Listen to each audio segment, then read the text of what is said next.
I'm your host, David Cameo, and we are Squawking Dead, a podcast polarizing episodes of the Walking Dead universe, but not today. I know that sometimes we give you news, and sometimes we make you laugh, and most times we go deep. But today we're going to be talking about Better Saul's second episode, our coverage of Better Call Saul's sixth and final season. In our last Better Saul episode, we discussed the events that transpired in the first and second episodes titled Wine and Roses and Carrot and Stick. This episode we'll be discussing both the reaction to Rock in a Hard Place, the third episode of Better Call Saul's sixth and final season, as well as the full episode breakdown. As usual, if you are enjoying this coverage of Better Call Saul, please, or if you're not, actually, head over to ratethispodcast.com/squawkingdead and let us know. 5 stars and an eggplant is all we need to know that you love us. But for this one, I think we're going to want to know how much you like it or dislike it. So just remember to include your socials so we can blast you on social media. We can tag you and show your rating to the world. We will do it, even if it's not that great. We want to know. And as always, if you want to take part in more behind-the-scenes things as it pertains to our podcast, head over to ko-fi.com/squawkingdead, create a free account on ko-fi.com, and just follow us there. You don't have to buy us a coffee or join a membership tier. It's just a great place to find out the behind-the-scenes stuff that goes on at our podcast that we don't post on social media. This is the only place. And if you do decide to join us in our journey, you can either tip us to dip your toe in the water for 30 days of supporter back content by buying us a coffee, or you can join a membership tier for as little as $1 a month and get those benefits in perpetuity. Weigh in on what you'd like us to cover, what shows you'd like us to cover. This is your podcast. Let us know. And without further ado, here is the reaction to Better Call Saul's third episode in its sixth and final season, titled Rock in a Hard Place. Stay tuned after that for the full episode breakdown.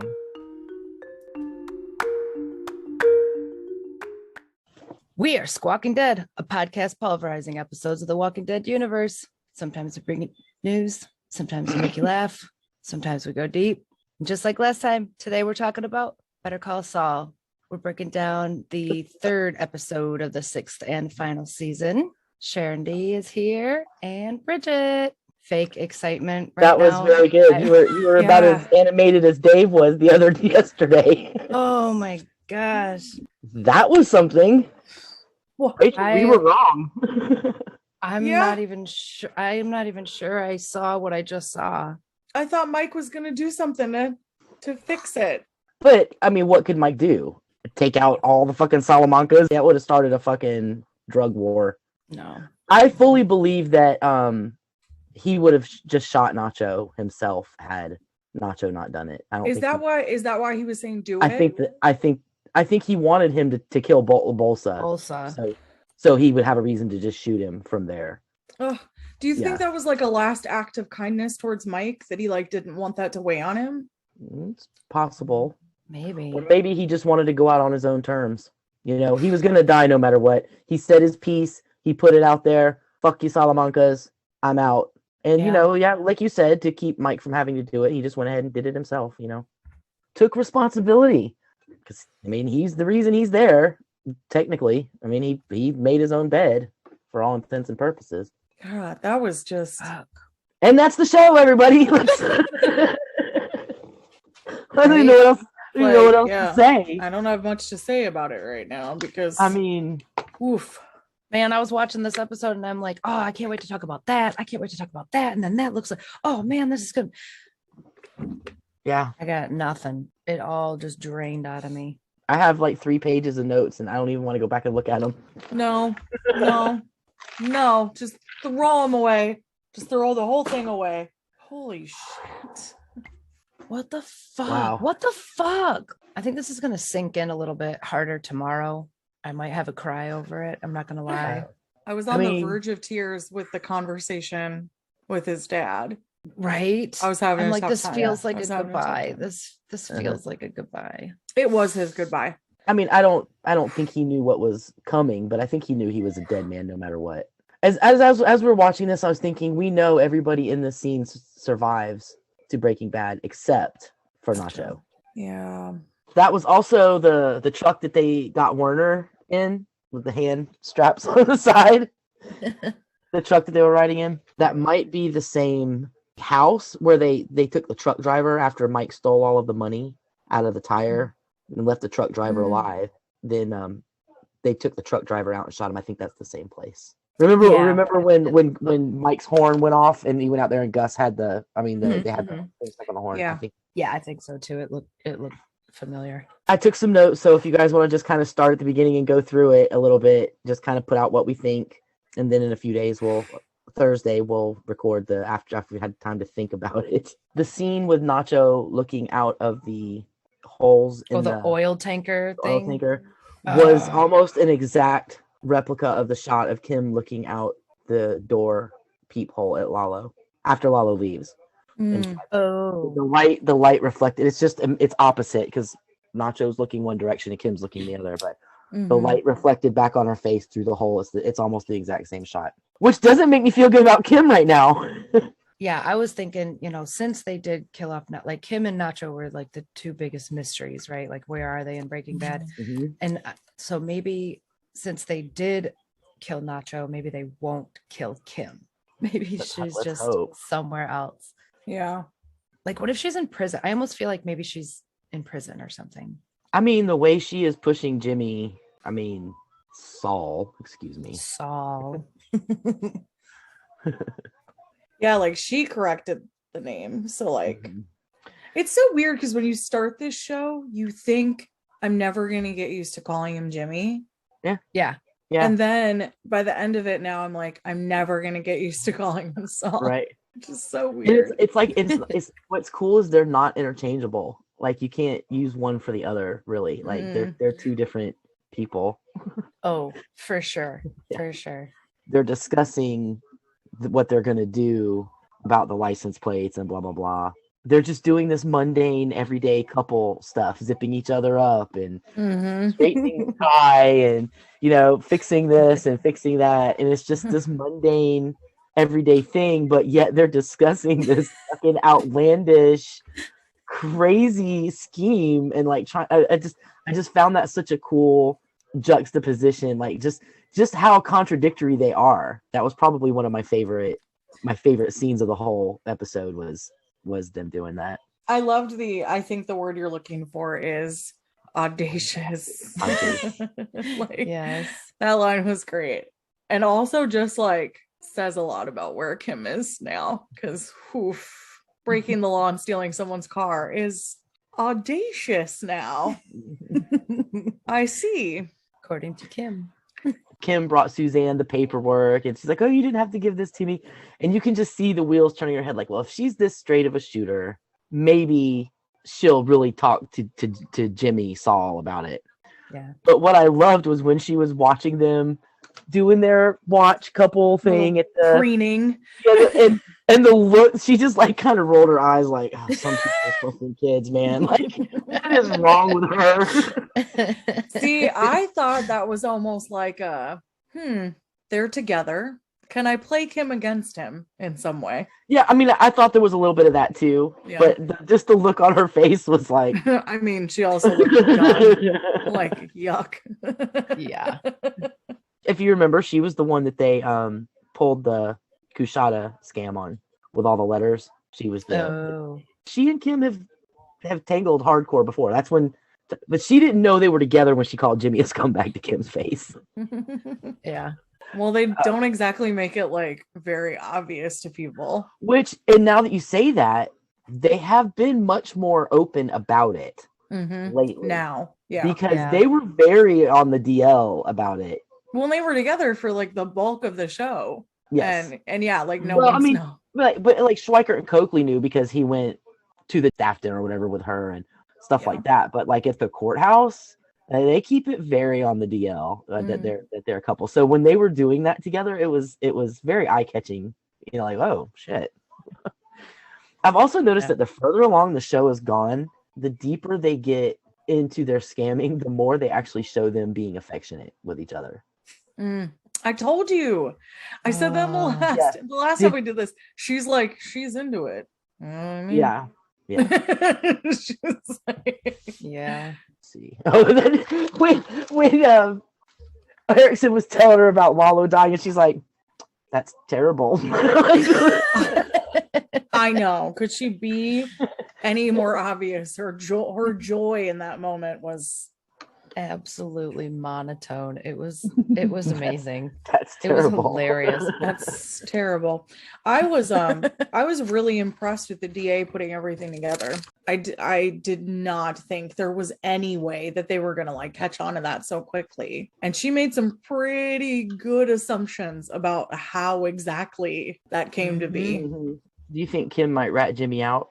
Like, say he doesn't, no, don't rat Jimmy, don't talk, So do you think maybe she's like, if he doesn't, she will?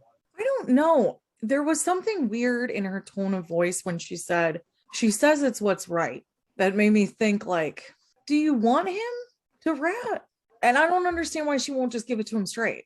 Yeah, I don't know. I don't know if she would. I mean, just when she said, you can either be a friend of the cartel or a rat. There was a lot of different ways to phrase that. I feel like she wouldn't necessarily want to be a rat either. But as Rachel and I were talking before we started recording, like we said in the last episode, no, yeah, don't, but do it.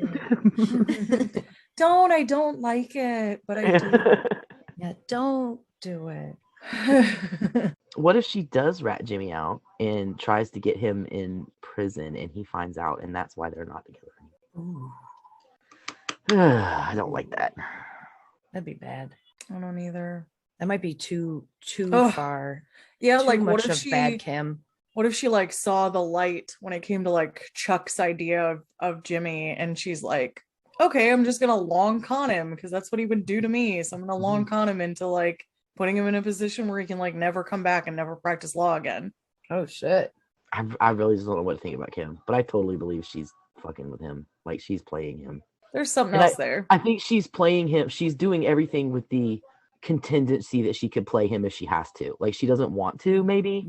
Like she doesn't want to have to play him to get what she wants, but she's totally setting it so that she can if she needs to. She's like always got some body double. Yeah, she's making her own body double plan. She's always got something like in her back pocket to like pin on him or whatever. Right. Or like he's culpable for everything, and she's like, no, I'm good. I didn't do any of it. Well, I mean, and that's partly why they got married too, so that they couldn't force her to say any. She could be. Well, she doesn't have to, but right. The numbers on the keychains, because again, we know everything means something. The two that were hanging in the valet parking were 611 and 616. Howard's was 618. Any theories on what those numbers? I do not have a theory. I'm throwing it out there. Any theories on what those numbers could mean? No, I saw it when it was like laying on the floor or the ground or whatever in the parking garage, but it didn't. I mean, and nothing like clicks. I want to think like episode numbers, but I know they don't go that high. Like there's not going to even be that many episodes. Yeah. So I'm not one to like pay such close attention to the details of previous episodes that I'd be able to connect it in any. That's not my jam. That's your jam, Sharon. That's not my thing. I just relish in it when you share it with us. I just want to say how fucking ghetto that Keyfob was. Oh How hilarious ghetto. I loved it. It was awesome. I loved it the way he was holding it, great. and it was like spinning. It's great. It was awesome. Also, I love Huel, and I'm so glad he was in this episode. He was the bright, shining light in this episode of sadness. It was like the most inappropriate comic relief, but when the twins picked up Hector's fucking wheelchair and started carrying him across the desert, because you're like, and then they pick him up in the car. I was like, okay, that was good because make us laugh a little. Way to break the mood. Him and his freaking bell. Oh my god. Gosh. Nacho was like Lady Olenna at the Game of Thrones. Tell Cersei it was me. least he got to say it to his face. Bridget, you gotta watch Game of Thrones, man. I'm telling you. Telling you. It's worth it for seen the it, you gore if alone. if you'd seen it, you would know how funny that was. I trust you. I don't want to turn this into a Let's Make Bridget Watch Game of Thrones podcast, so That just leads to more of these podcasts happening. we're gonna get you to do it eventually. She talked me to into talk it. Rachel into it, but it was worth it, wasn't it? It was worth it. Yeah, it was good. Yeah, it was not what I imagined it would be. Dragons burning I people. do love gore. Dragons burning people. You can't beat it. Yeah, Best scene that's ever. awesome. Dragons and gore. I'm gonna go listen to the Insider podcast and listen to some others and see what they have to say, because they do make me think about different things. So I'm sure there's a lot of shit I missed. This is it for tonight, guys. Wow, that's all I can say. Yep. Oof. Wow. Yeah, I did not expect them to do that this soon in the season. Mm-hmm. Like I just feel like they just took out a big chunk of the story. So That was some where is it gonna go Walking now? Dead shit right there. That was Yeah. Yes. Because none of us thought that shit was gonna happen. Not really. No. Because I was like, there's no way they're gonna do that this early into the season. I was like, he's gonna got run 10 away, episodes. and then Mike's gonna like shoot like around them so Yeah. that they can't chase after him. And Yeah, that was in my head. That was what was happening. Nope. Well, Big no. They surprised us, didn't they? You got us. All right. Thank you for joining us, and see us. Come back and catch us later in the week. We'll have the full podcast up with a lot more thoughts, maybe some crying, And some swearing. Probably some lot of crying. swearing. Yes. A lot of Definitely swearing. Definitely some swearing. Good night, everybody. Bye. Bye. Bye. We hope you enjoyed that reaction to Rock in a Hard Place, third episode of Better Call Saul's sixth and final season. And now on to the full episode breakdown. As you may hear, there is a dramatic increase in the audio quality as I stepped in and helped out with the recording sessions. I hope you enjoy. We are SQUAWK Dead, a podcast pulverizing episodes of the Walking Dead universe. Sometimes we bring you news, sometimes we make you laugh, most times we go deep. But today we are covering the third episode of the sixth and final season of Better Call Saul, Rock in a Hard Place. Of course, Sharon D is here with me, and Bridget. So that was an episode, wasn't it? It was. Yeah. Well, if you watch that little other thing we put together, boy howdy. Ooh-wee. Next week's episode is called Hit and Run. They're keeping with the blank and blank theme. I do want to address a mistake I made last week. The date on Jimmy and Kim's marriage certificate is 2004, not 2005. Ah. And I paused when Erickson was showing Lalo's arrest sheet. His arrest date was for 2004. So Okay. I think we're still in 2004. But I think I got the other part kind of right. I think we're right around June. If you remember in the episode, Jimmy says this has to be off by the 18th, but it's 2004 instead of 2005. So we're 3.5 years away from Breaking Bad. Okay. So even more time jumps to look forward to. I was going to say, you've got some juicy tidbits, I'm sure. Lay it on us. A few. First, let's talk about the opener, the desert scene. I kind of saw that as almost a parallel to the opener of 601, in the sense that basically we're exploring what's left of the destruction of a character. Because we're looking at Nacho's grave, basically, where he died. And while Saul is not dead, we're looking at what is left of what is the shell that's left behind. Well, what's left of Jimmy then, right? We're seeing the death of Jimmy and the birth of Saul. The painting that they have the Post-it note stuck on is the painting that is being carried down the steps in the opener. One of those Easter eggs. Totally missed that. Yeah, one of those Easter eggs. Dang. Okay. What did you guys think of the opener? It reminded me of Fear of the Walking Dead in season 4. That whole episode with Madison and Nick and the like find the good out there with those what are those are they blue bonnets? Blue Or bonnets. bluebells? Blue bonnets. And then I saw that it did pan in on that piece of glass, which then becomes like so relevant later. But I was like at the beginning, you're just watching it, you're like, what's that? Like, what's that all about?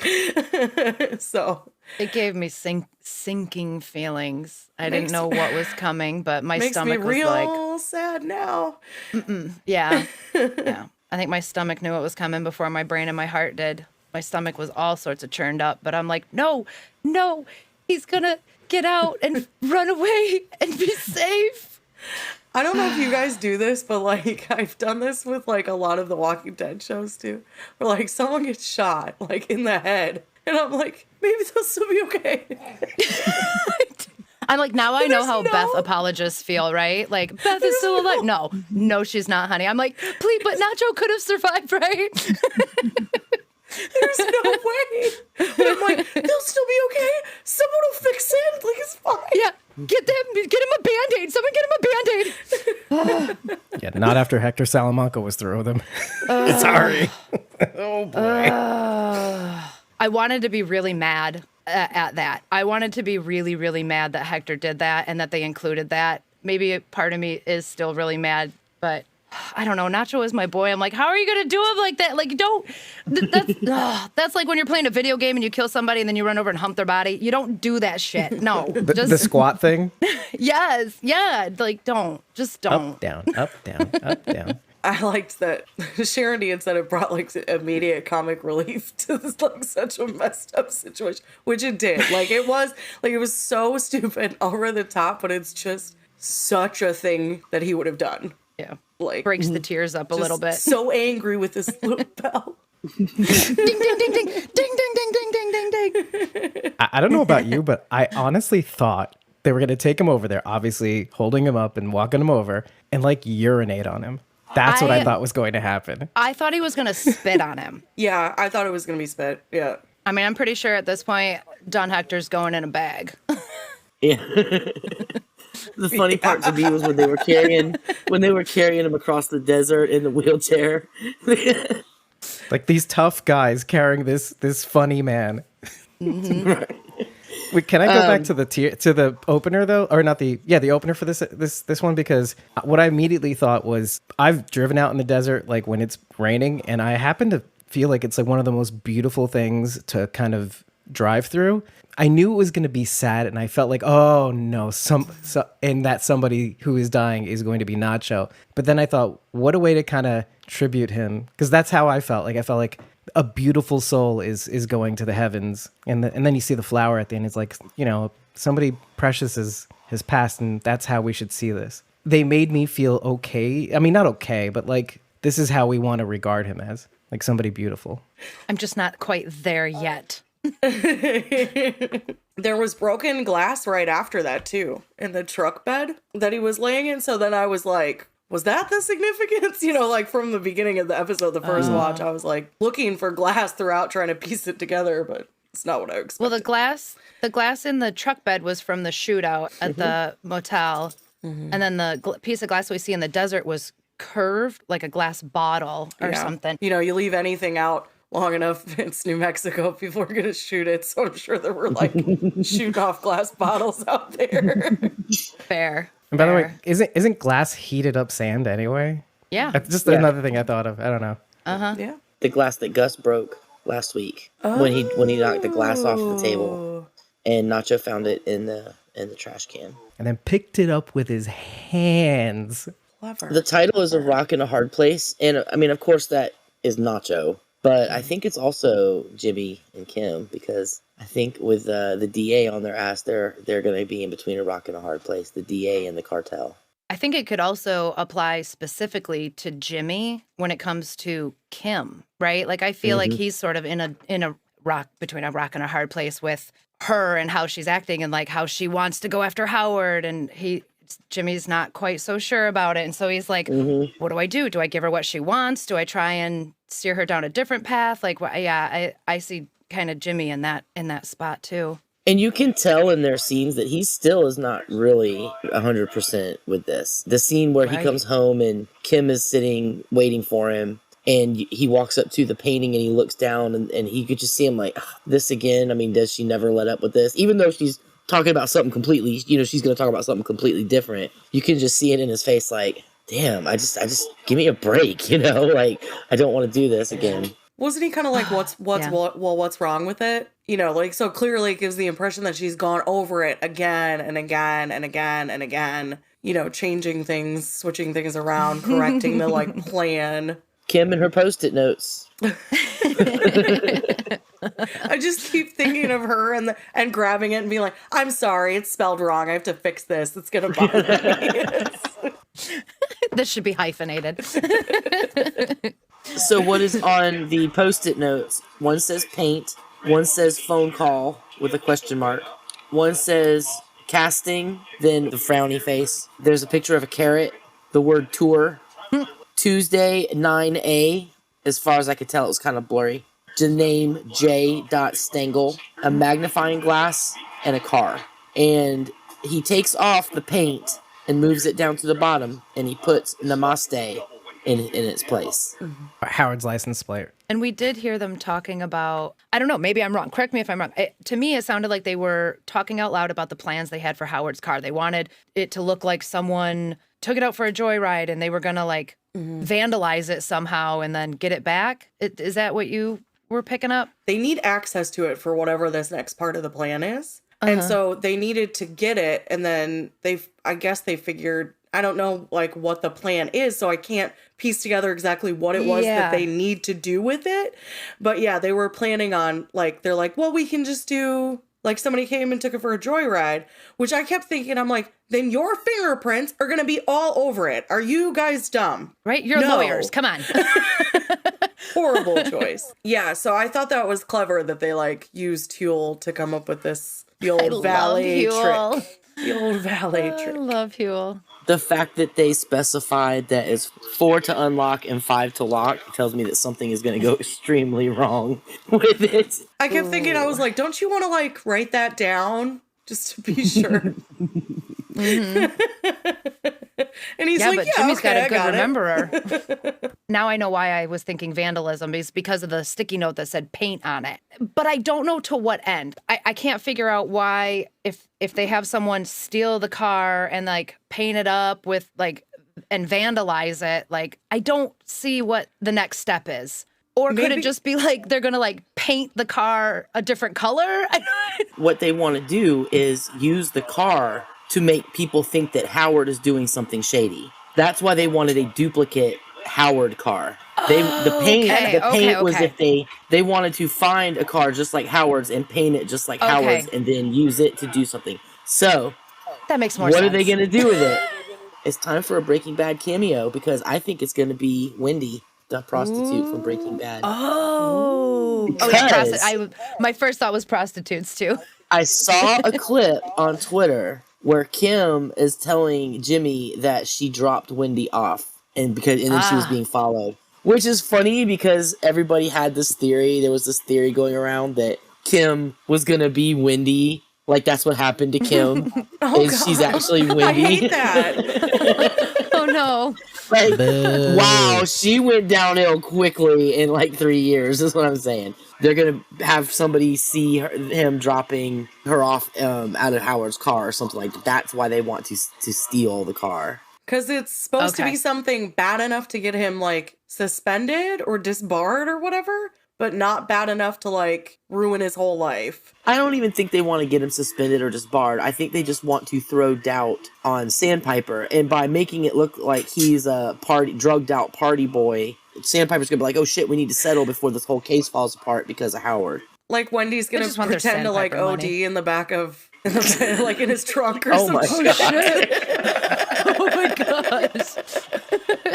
Oh my god. I don't know how she got there. Like I mean, if they do a really good job replicating Howard's car, they could like take pictures of Wendy on it or next to it or in it or like be like, "Oh, look, Howard has hookers in his car." They're basically trying to ruin his reputation in a sense. Like not try to get rid of him on an ethical, moral reason. They want to get him on just like, is this the guy we want representing us? And then like naturally drop him for himself, not for his prowess. basically the same thing they tried to do with the Kettlemans. You know, they're like, you weren't represented correctly because Howard was coked out or whatever. So basically they want to do the same thing with Sandpiper. Howard was coked out and partying, so he's a bad representative for this. Because of that, the whole case could fall apart and they could lose everything. So, the lawyers will be like, just go ahead and settle now and get what we can before the whole case falls apart. You picked up my breadcrumbs. Can we talk about Nacho in the oil tanker?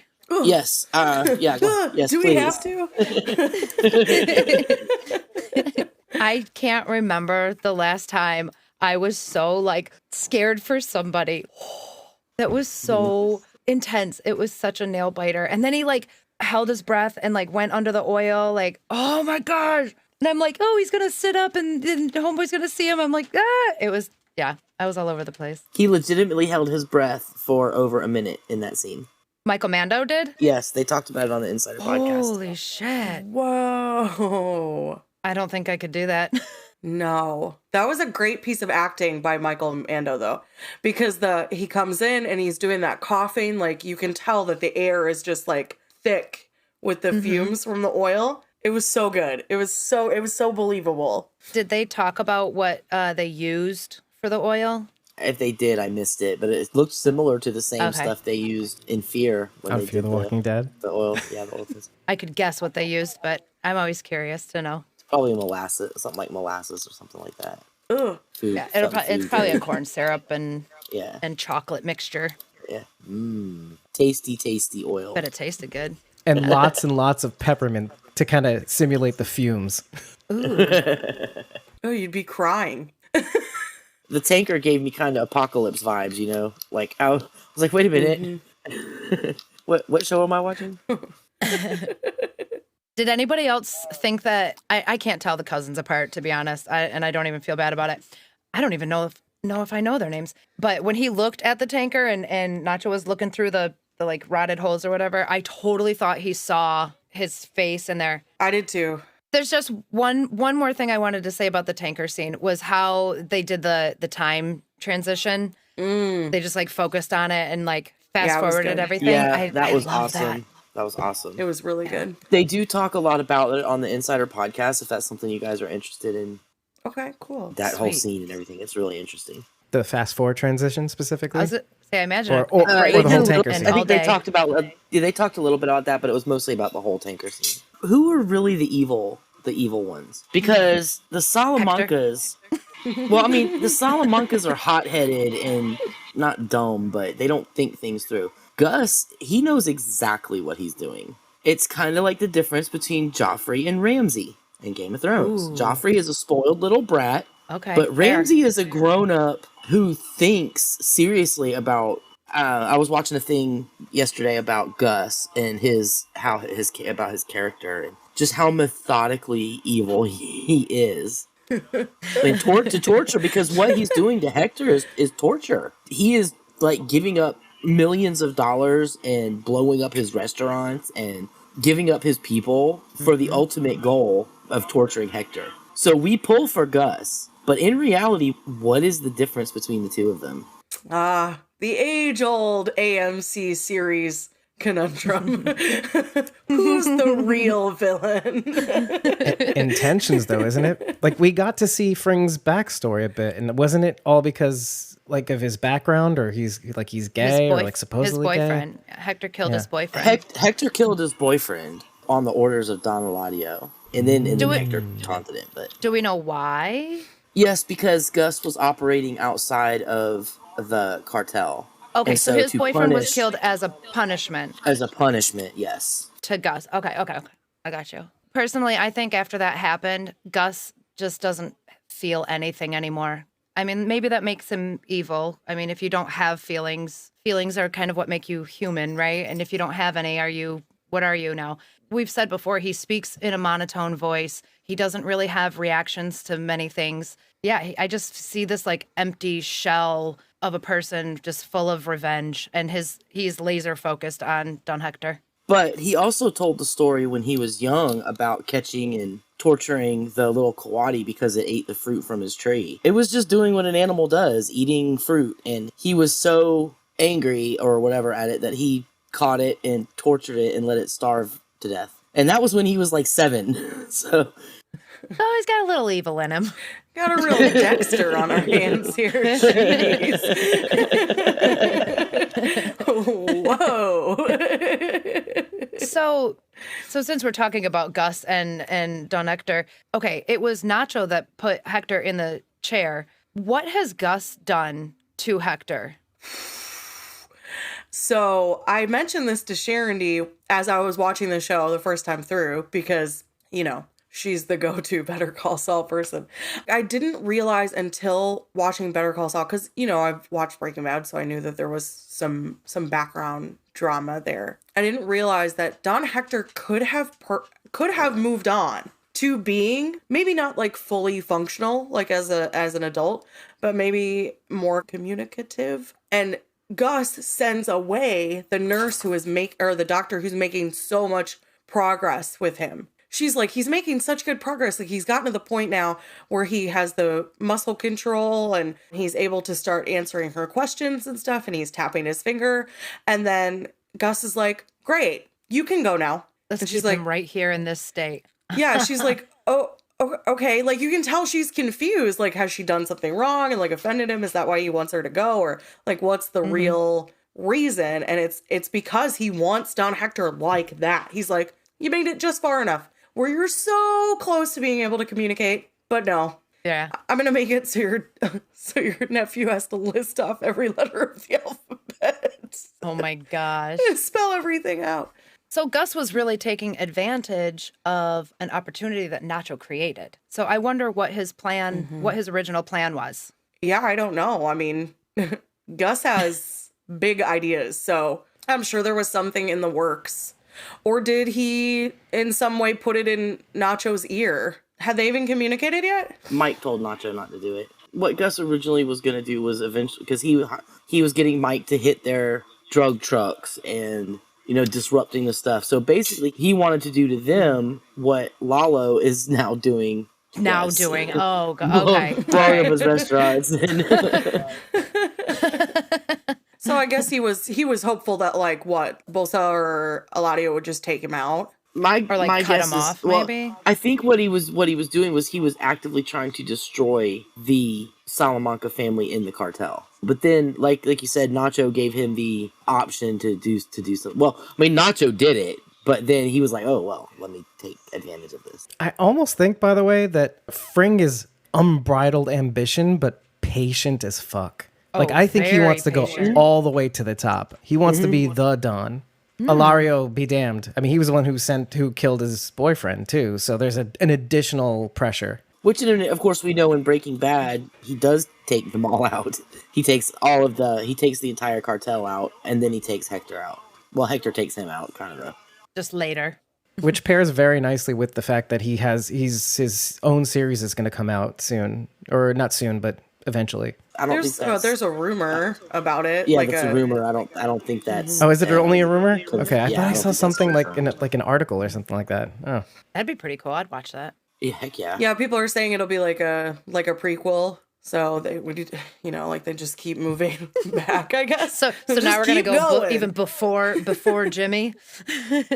Well, I mean, everybody wants to know what they talk about when they're always talking about what happened in Santiago. And Fair. They could show us what happened to his boyfriend. so when Nacho says goodbye to his dad, of course his dad doesn't know that this is the last time. The last thing his dad says to him is, "What else is there to say?"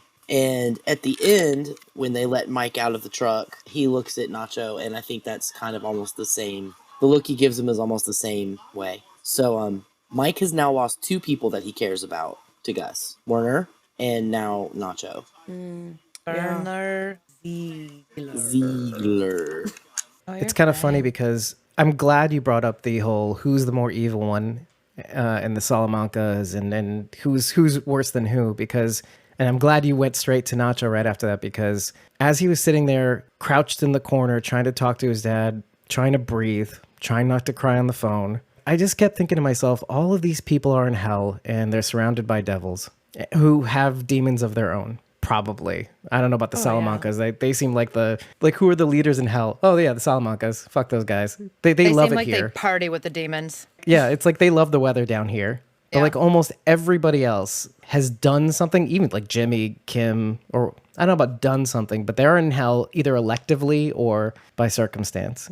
It's like as I was watching Nacho in the corner, I'm like, how did I get here? It was just rough. Yeah, I was telling Charity, we were talking about it last night, and I said that seeing Nacho's end like this just makes his entire story so sad. I can't even go back and watch the beginning of Nacho right now without being sad, because his whole goal from the second we met him was to get out. Yeah, and we're rooting for him the whole time. Yeah, it took him to get to this point to get out. I really hope they make good and leave his dad alone. I hope Mike looks out for his dad. Well, that's why I loved that he was like, I don't want your word. Yeah, right. I want Mike's. Like, that was just such a touching moment where you're like, oh, they really trust each other. Even though maybe they shouldn't, in any other circumstance, like, they would not have become like a likely pair. I think anybody who knows Mike knows that you can trust his word. I mean, Mike is a man of his word. Yeah, he does shady shit, but he's honest. He might be one of the most honest people on this show.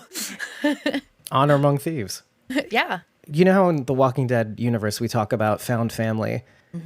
When he was talking to his dad, Nacho, his dad going, what else is there to say? It's kind of like they're like I said, like Nacho's in hell and his father's just on the regular plane of existence, like everybody else that's oblivious to this Breaking Bad universe. But then when I saw Mike look through the sniper scope at what Nacho did, I felt like he was way more affected by Nacho's death, suicide, than his own father. I mean, his own father doesn't know, but I think his own father kind of like said, my son is dead. He's been dead a long time. Now the difference is he going to do the right thing and be dead? And so like when I saw Mike tumble over, it's like, oh, this is like the father figure in hell that he has. In this weird thing. I know it's kind of strange, but I saw like his own son dying. Right, and I mean, Mike, he tried to get Nacho to not do what he did. He reminded him, don't go after Salamanca. Don't do it. Don't do this. And Nacho did it anyway. And I feel like that's also kind of a mirror between Mike and his son, because he told his son to be crooked and he ended up dying anyway. So this time he was like, don't do it. And Nacho still died. Well, now that you're saying that, the same thing happened with Werner, because he told him, don't move forward with this whole, like, whatever you're thinking, take it easy, calm down. We'll give you extra time to talk on the phone with your wife. He has said that to all of these people that have died. So let that be a lesson, kids. Always listen to Mike. Yeah. Guys, you're in hell. Don't do the thing the devil's going to wag his little pitchfork at you for. Then they do it anyway. You know how you wound up here. Devil's going to poke you in the tuchus with his pitchfork. So I'm curious, and Sharon, I think you kind of clarified it for me the other night, but I want to have more of a discussion about it. When Mike is looking through the scope and Nacho has the gun to Bolsa's head and Mike says, do it. Question number one, he wants Nacho to shoot Bolsa, right? That was my take. Okay. And then what would have happened if he did? Was Mike going to shoot Nacho immediately after he shot Bolsa? Was that sort of the end game? Their plan was for Nacho to try to run away and Victor would take him out. Right. But, a million things could have gone wrong. Like Mike said, that could have gone south a million ways.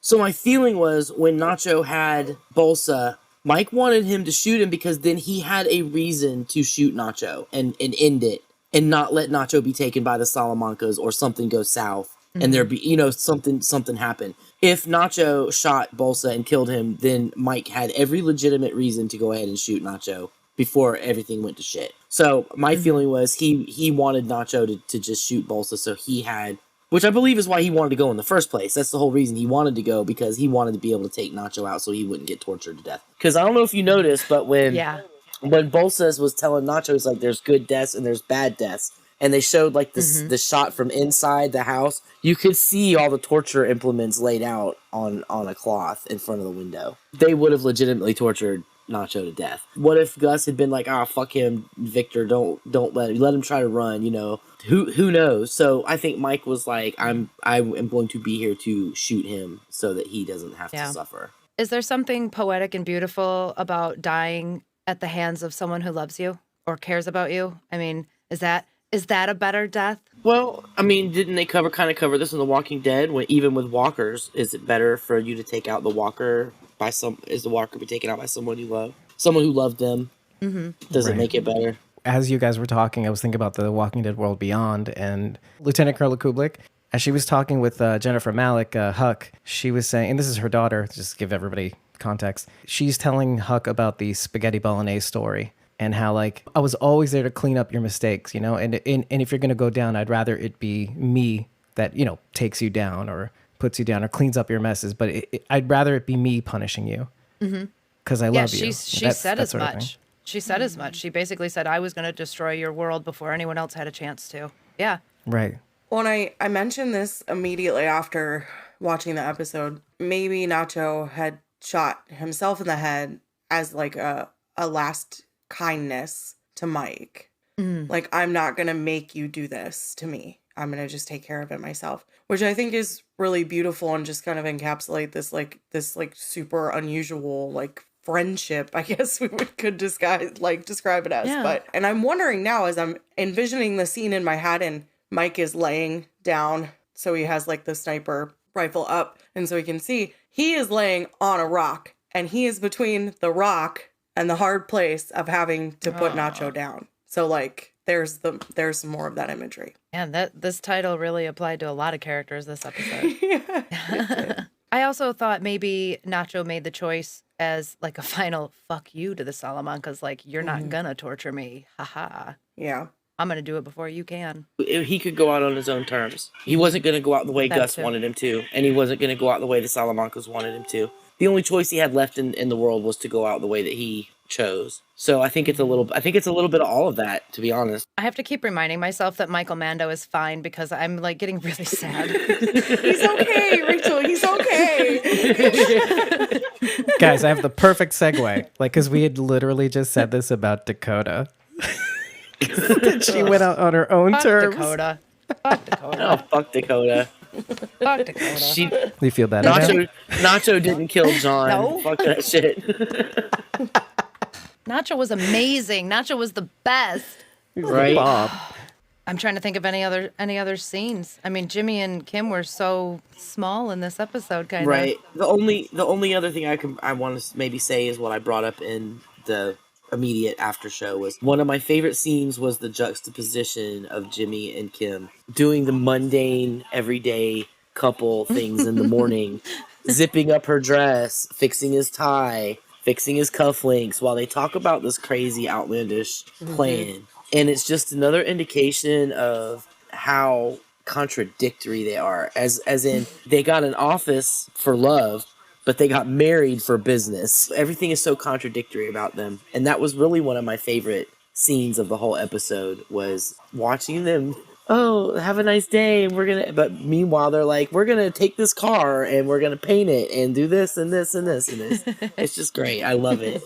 And she hesitates for a moment. Like, she's not excited to say yes, but she has to say yes because it's the truth. Just those little nuggets of detail are why I love this show so much. Like, I don't know if it's a directing choice. I don't know if it's a Ray Seahorn choice, but fucking perfect.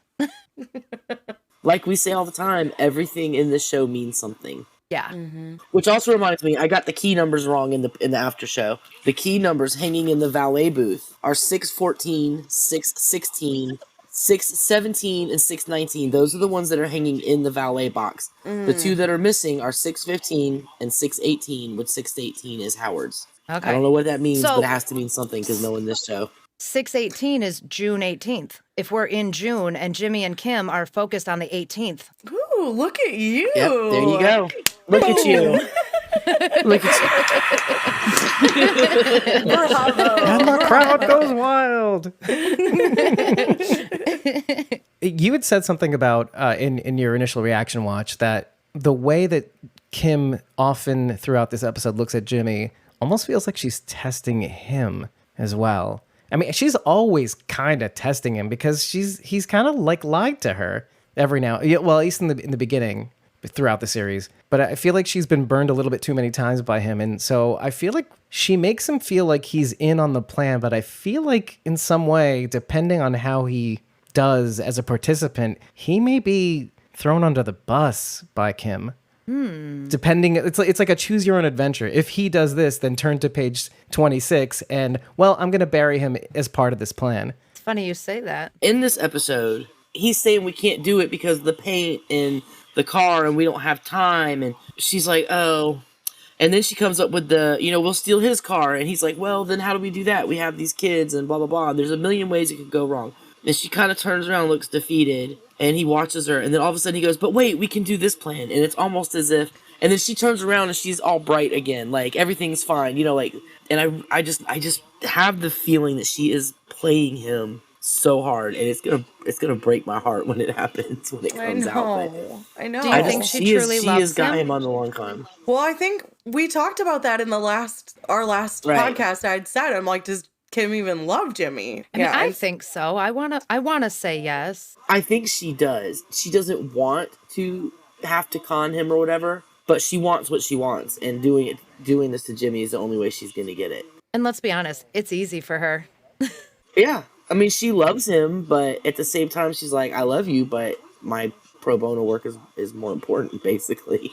And I need Which is your so- sandpiper money to continue It's doing that. so weird. It's such a juxtaposition of like, I want all this money because I want to be able to do all of this free good work for people, but I'm like doing the shadiest shit to get there. It's like the premise of Breaking Bad all over again. I need money to like help my family, and so I'm gonna do all this shady shit to get there. Like, Yep. Yeah. Kim is Walter Yeah. White. I don't like that. I don't like that at all. not at all. Ooh. And you know what's funny? Like, Huel kind of put it best. I love characters like Huel who, like kind of like Wes on Fear the Walking Dead, who kind of look at a situation like, you guys are crazy, right? You don't have to do this. What do Kim literally just has to stop. That's it. But she's just so stuck on this whole, I got to ruin Howard's life for some reason. Like, I mean, I know you guys talked about in the reaction video, like Howard, didn't trust Jimmy, but it was because of Chuck. Kim, as a result, by extension, the same. But one thing I forgot to bring up in that was Howard was actively participating in the trial that made Jimmy lose everything. That was Chuck's doing, but Howard was testified against him. Howard did his best to fucking ruin Jimmy and have him disbarred. Yeah. You had reminded me of all the shit Howard put Kim through. I had forgotten how shitty he was to Kim. So, I mean, I understand why especially Jimmy has a lot of animosity towards Howard, because Howard's one of the reasons he doesn't have a senior practice anymore and why he's doing this fucking criminal shit. This is my initial first watch theory. What if Howard is like a jilted ex-lover? Right? Like why is he doing this? Like, what if they like fucked and then she was like, nah, brah, you're not for me. And then I want Jimmy. And then he's like, you don't want to fuck with me, but you're gonna fuck with this guy? This guy? Really? Like, if that's why, because Funny. there's something in like one of their first interactions together, just the two of them, that made me feel like uncomfortable. They had seen each other naked. Yeah, like I was like, I'm not supposed to see this. I'm just gonna leave. I shouldn't be here. I shouldn't be here right now. It's like, you want to see him naked, not me? Oh, personal slight. Yeah. I don't know. I don't know if that carries any water, but it's just one of those things where I'm like trying to piece together like, yeah, okay, I get it. Like, Howard was a real dick to her, but like, why? Or what if Howard just had a crush on Kim and she just denied him before things even got physical? That would be even a bigger rejection, right? Like, I'm not even gonna give you the time of day. Yeah, I'm gonna stick it to the mail that boy theory, instead. though. Like, That's good. The mail boy. slide it in my slot.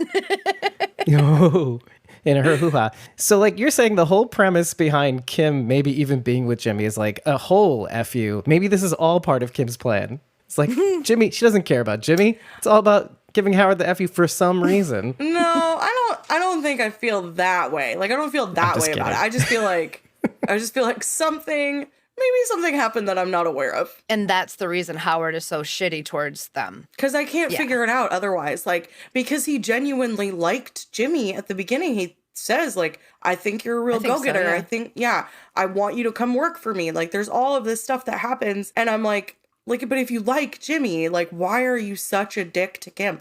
And remember, all I said was, well, maybe he can see through Kim's shit. Like, maybe he's known the whole time she's shady. And, like, that's why. And maybe he couldn't see through Jimmy's shit. And I don't know. Too. I don't know. I don't know No, what I I don't know what it is, but there's something there that I'm just not quite seeing yet. But But what if also like how it's Howard being wrong too, like about Jimmy under Chuck's advisement. All this time he's looking at Jimmy thinking, I want this guy to work for me. He's pretty savvy. He's a hustler. He's a go-getter. There's a place on my team for somebody like that. And like him being wrong also by his mentor. And him Howard not being seeing wrong? him thinking one way and then being told and maybe even seeing what Jimmy's capable of. The shady that Jimmy's capable of. There's something to be said about somebody feeling wrong about their own impression that makes them hate the other person. But I have another Okay. question though. Okay. Is what Howard does personal? Think To about Kim? it. Like, or is I it like think he yes. does he have like the firewall of like, but this is the right thing to do? Like, so nothing I'm doing is wrong. What he did to Kim or what he does to Jimmy? Well, essentially everybody. what he did to Kim was punitive. It was different. punitive, and it was against, like, it was because of Jimmy. She was punished. Like, that didn't even make sense. Well, I think a lot of that was Chuck, because Howard pretty much idolized Chuck. So anything and gave him total credit for being the one who built up the firm and who made the firm what it is. And so anything Chuck wanted, Howard was like, okay, I'll do it. You know what's best for the firm. What a shitbag Chuck is, though. Or was. Fuck Sorry. Chuck. Rest in peace, I guess.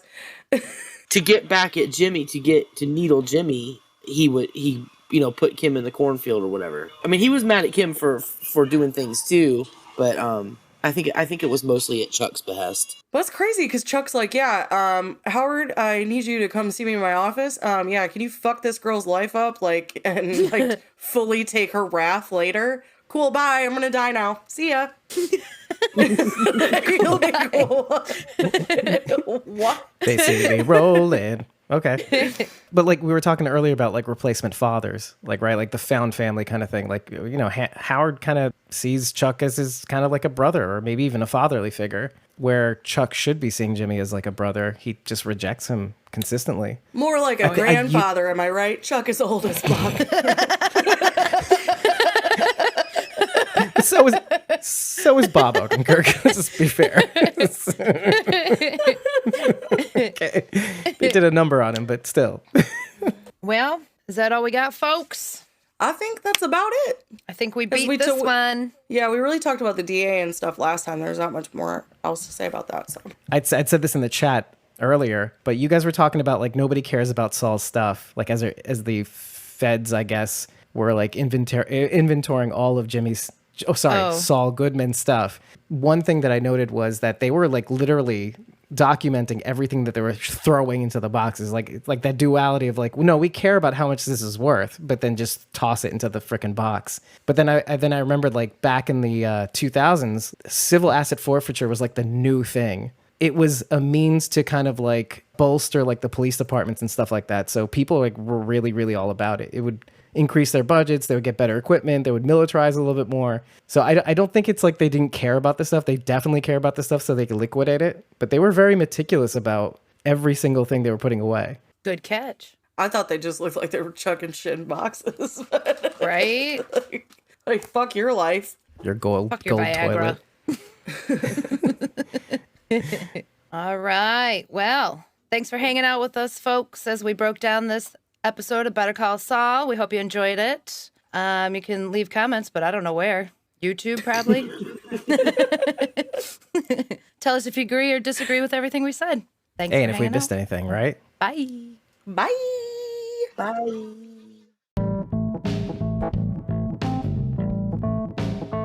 Thank you for making it to the end of another episode of Better Squawk Saul, our coverage of Better Call Saul's 6th and final season. I've been your host, David Cameo, and I was joined by Cosmom09 Rachel Burt, Sharon D, aka Blazy Gardner, and Survivors tier member Bridget, ex-Prophecy Girl on Twitter, and Ain't My First Rodeo on Instagram. And if you made it to our 6th episode of Better Squawk Saul, covering Better Call Saul's 7th episode of the 6th and final season, titled Plan and Execution, you were also joined by Aiden Atkin, at Aiden_Atkin_ on Instagram, and at Aiden the Raven on Twitter. If you like what you heard, head over to ratethispodcast.com/squawkingdead. Leave us 5 stars and an eggplant to let us know that you love us, but we're going to need a little bit more than that from you guys, because Better Call Saul, that's a new thing for us. We want to know what you liked, what you didn't like, whether we should just stick to the Walking Dead universe, or if you want much more of this to come, use it as a means to communicate your desires after every episode. And if you leave your social media accounts, we will tag you when we post this review on social media. And if you really want to be involved in how these episodes shape out, you want to support the podcast, all you need to do is create a free account on ko-fi.com and follow us at ko-fi.com/squawkingdead. You don't have to buy us a coffee for 30 days of supporter-backed content, which includes the ability to download our unedited episode recordings or stream them. You don't have to join a membership tier for as little as $1 a month, which includes Discord access, as well as a whole host of baseline perks. All you gotta do is follow us. It lets you know when we record, when we drop our unedited episode recordings, and when we think of a new idea that we want your feedback on. It's the only place we post these things. We don't post these things on social media. And speaking of membership tiers, we'd like to thank both our Survivors and Whispers tier members in that order. Among them include, of course, Bridget, ex-Prophecy Girl on Twitter, and Ain't My First Rodeo on Instagram, who joined in these episode breakdowns, as well as at Eliza Jones 71 on Instagram, and at JonesAG6 on Twitter, at Real Ryan GM on Twitter, Jasmine at jasmine.iac on Instagram, and of course, Fanart Lindy, ko-fi.com/Fanart Lindy. And let's not forget our Whispers tier members, who include, of course, at Aiden_Atkin_ on Instagram, and at Aiden the Raven on Twitter, at RitasFan2 on Instagram and Twitter, at J13 Voorhees on Instagram and Twitter, at Sandy.D.Morrison on Facebook,